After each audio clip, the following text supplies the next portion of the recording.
Bonjour à tous, je m'appelle Adrien, je suis réparateur informatique et je suis notamment un spécialiste de la réparation des chargeurs Apple, des chargeurs pour MacBook Pro qu'on appelle officiellement des MagSafe. Dans cette vidéo, en fait, on va s'intéresser à ce type de chargeurs qui sont des chargeurs pour MacBook Pro mais qui sont des chargeurs génériques. C'est-à-dire que ce ne sont pas des chargeurs qui ont été produits par Apple, ce sont des choses qu'on trouve généralement sur eBay ou sur Amazon. Et donc cette vidéo va être consacrée à ces chargeurs. Pourquoi? Parce que je trouve que ce sont des chargeurs de très mauvaise qualité. Les gens ont souvent leur chargeur officiel qui tombe en panne, le câble se coupe et au lieu d'acheter un chargeur officiel à 89 €, ils vont se dire le générique c'est la même chose, c'est le bon plan qui nous coûtera seulement entre 20 et 30 €. Donc on va acheter ça et on sera tranquille. Et en fait ils se trompent, comme je l'ai dit, ce sont des chargeurs de très mauvaise qualité. Mon but dans cette vidéo c'est pas de vous dire que ce sont des chargeurs de mauvaise qualité, mon but ça va être de vous le prouver. Donc dans quelques instants on va ouvrir ce chargeur, c'est un chargeur qui marche, qui est fonctionnel, mais on va le détruire pour cette vidéo et on va le détruire pour voir ce qu'il y a dedans. Et on va comparer ça à l'intérieur d'un chargeur officiel. Après vous pourrez faire votre choix en conscience. Mon but c'est juste de vous donner les informations. Donc à tout de suite pour l'ouverture de ce chargeur. On va pas l'ouvrir tout de suite. Avant de l'ouvrir, je vais vous montrer autre chose. Je vais vous montrer l'intérieur d'un chargeur officiel. Comme ça, vous verrez la différence avant. Donc voilà, ça c'est un chargeur officiel que j'avais déjà ouvert. Tac, voilà. Donc on enlève la coque en plastique. Tac, on l'ouvre. Un peu comme un Kinder Surprise.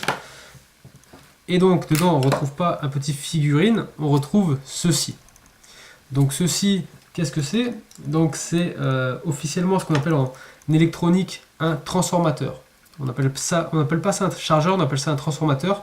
Pourquoi? Parce qu'en fait, c'est un appareil qui va prendre les 220 volts qui sortent de votre prise électrique, de votre prise domestique, et ces 220 volts, il va les transformer, d'où son nom de transformateur, et il va notamment réduire ce qu'on appelle la tension électrique, qui est exprimée en volts, donc les 220 volts, et ces 220 volts, il va les réduire en dessous de 20 volts. Voilà. Pourquoi il fait ça? Parce que votre ordinateur n'a pas besoin d'autant de tension électrique. Moins de 20 volts, ça lui suffit. Également, ce qu'il faut savoir, c'est que les volts, c'est dangereux pour le corps humain à partir de 40-50 volts. Voilà, donc 220 volts, je vous laisse imaginer ce que ça peut faire au corps humain. Donc, c'est la raison pour laquelle il ne faut pas mettre ses doigts dans les prises. Voilà, donc qu'est-ce qu'on constate sur ce transformateur? Déjà, on constate qu'il est enchâssé dans une coque de métal. Vous voyez, tout autour. On a comme ça une paroi métallique qui le recouvre et cette paroi on la retrouve même à l'intérieur du bloc plastique. Donc à quoi elle sert cette paroi? Elle va protéger le plastique de la coque des composants électroniques qui peuvent chauffer. Donc ça évitera que leur chaleur vienne faire fondre cette coque. La principale chose qu'il faut constater, c'est que voilà, là on est sur quelque chose de qualité quand même. Vous voyez que c'est assez soigné comme conception. On verra un peu plus en détail tout à l'heure. Là, on va mettre ça de côté et on va ouvrir sans plus tarder notre chargeur générique. Donc moi, je vous parie quelque chose avant de l'ouvrir. Je l'ai jamais ouvert. Vous voyez que c'est toujours bien scellé, toujours bien collé. J'ai jamais ouvert celui-ci. J'en ai ouvert d'autres avant. Et celui-ci est celui de cette marque. Je sais pas quelle est la marque en fait. Mais je vous parie quelque chose. C'est que dedans, il n'y aura pas de cache, que les composants électroniques seront directement en contact avec la coque en plastique. Les paris sont tenus. Qu'est-ce que je parie? Je sais pas. De toute façon, vous pouvez pas vraiment me répondre à cet instant. Qu'est-ce que je pourrais parier? Je sais pas. J'ai pas d'idée. Ouais, déjà, regardez, même et la mauvaise qualité, c'est difficile à lever ces trucs. Lever les crochets pour enrouler le câble, vous voyez. Déjà, je trouve une mauvaise conception. Alors, comme pour ouvrir un chargeur officiel, on prend une pince classique, et on vient ici écarter, voilà. Donc, si vous avez vu ma vidéo où j'ouvre l'un de ces chargeurs, vous avez vu qu'il faut que je prenne les chargeurs officiels entre mes jambes pour bien les maintenir. Là, on va voir si j'arrive à le faire depuis la table. Si j'arrive à le faire depuis la table, c'est que vraiment le collage est mauvais. D'accord. Donc, effectivement, j'arrive à le faire depuis la table. Donc, ils sont beaucoup moins collés que les chargeurs officiels. Ils lâchent beaucoup plus facilement. On fait le deuxième côté, qui est un peu plus difficile à maintenir. Ça ne va pas être difficile. Là, je vais utiliser mon buste. Il ne faut pas le coincer entre mes pecs, j'en ai pas assez. Mais bon, ça va suffire. Ah, même pas. Faut que je fasse de la muscu. Voilà. Eh bien non, je me suis trompé. Je me suis trompé, il y a une petite cage autour, comme vous le voyez. Comme quoi,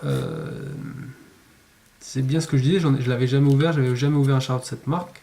Mais par contre, ce qu'on constate, c'est que cette cage, au niveau de la qualité, elle est beaucoup plus petite que la cage officielle. Et surtout, la cage officielle, elle fait plusieurs tours. Elle est beaucoup plus épaisse, c'est-à-dire qu'ici, voilà, ça fait à peine un tour. Et vous voyez qu'ici, il n'y a rien. Voilà. Sur une des tranches, il n'y a rien, c'est-à-dire que sur l'officiel, sur toutes les tranches, enfin toutes les tranches latérales, vous trouvez la cage. Donc la cage, elle fait complètement le tour en fait, voilà, pour parler plus clairement. Ici, elle fait pas complètement le tour, vous voyez. Ici, il n'y a rien. Donc il y a un petit bout de scotch. Ce petit bout de scotch, on va l'enlever. Clac. Vous voyez, c'est très facile de l'ouvrir. Cette cage, vous voyez, c'est très facile de l'enlever. On met de côté. Et là, on a les composants directement. Donc qu'est-ce qu'on constate? C'est assez vide en fait ces chargeurs. Vous n'avez pas beaucoup de composants, pas grand chose. Il y a une petite puce, une petite résistante, des condensateurs, une bobine bien entendu. Ça, c'est ça vraiment qui amoindrit le voltage. Et d'ailleurs, c'est écrit dessus 16.5 volts. C'est-à-dire qu'une fois après être passé dans cette bobine, la tension électrique est à 16.5.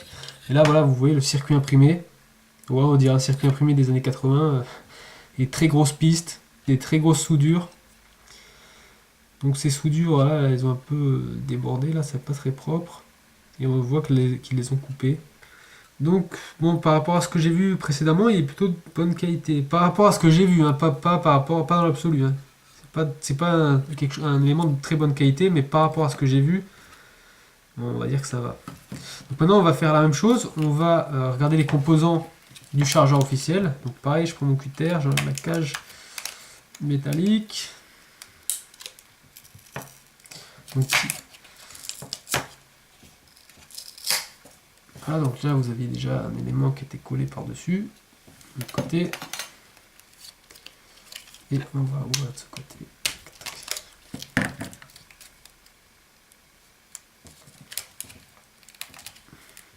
Donc là, vous voyez, c'est pas facile à enlever, là elle est soudée la cage en partie. Et là, on enlève.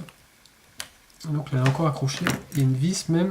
Donc vous voyez que déjà entre les deux, c'est vraiment autre chose au niveau de la fixation de cette cage. La vis, pom pom.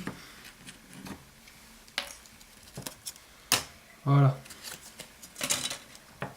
Et là, comme on dit généralement, il n'y a pas photo.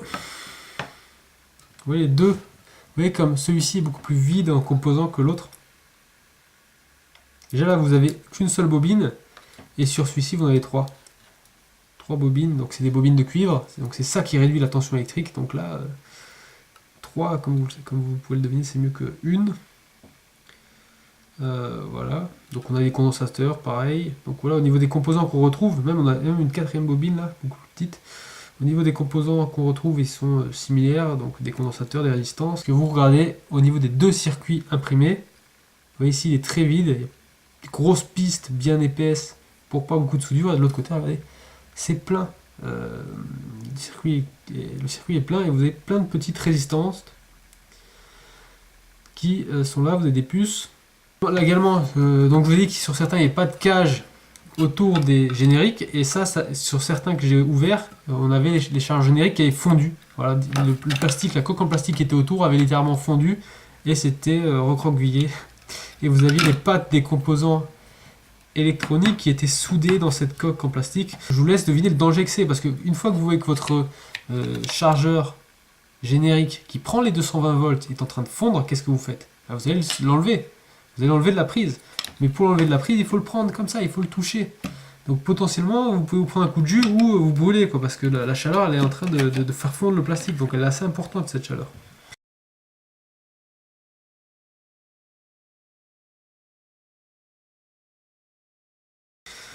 Donc c'est quelque chose de très dangereux, et d'autant plus que si vous ne le retirez pas, votre chargeur générique qui est en train de fondre, il peut prendre feu, mettre le feu à votre maison, abîmer votre MacBook. Voilà, et si vous êtes parti vous coucher et que vous avez laissé votre chargeur générique branché sur la prise, bah, je vous laisse deviner les accidents que ça peut faire. Ça peut faire ça peut faire prendre feu votre maison, quoi. Le générique peut prendre feu et puis après c'est parti. Vous avez un incendie chez vous pendant que vous êtes en train de dormir, donc c'est pas terrible, quoi. Donc vous avez voulu économiser quoi, 50, 60 euros et vous vous retrouvez avec un chargeur qui crame, qui grille au bout de 2 mois et qui potentiellement peut vous tuer. Donc je vous déconseille fortement d'acheter ces chargeurs. Alors, pour conclure, je vous ai prouvé que ces chargeurs étaient vraiment trop mauvaise qualité et qu'ils avaient une seule destination, la poubelle. Enfin, c'est même pas cette poubelle, il faut les jeter dans les poubelles spéciales. Là. Voilà. Voilà. Le plastique, il va à la poubelle. Et les composants électroniques, vous les mettez dans des poubelles spéciales qui sont à l'entrée des supermarchés généralement ou dans les magasins spécialisés.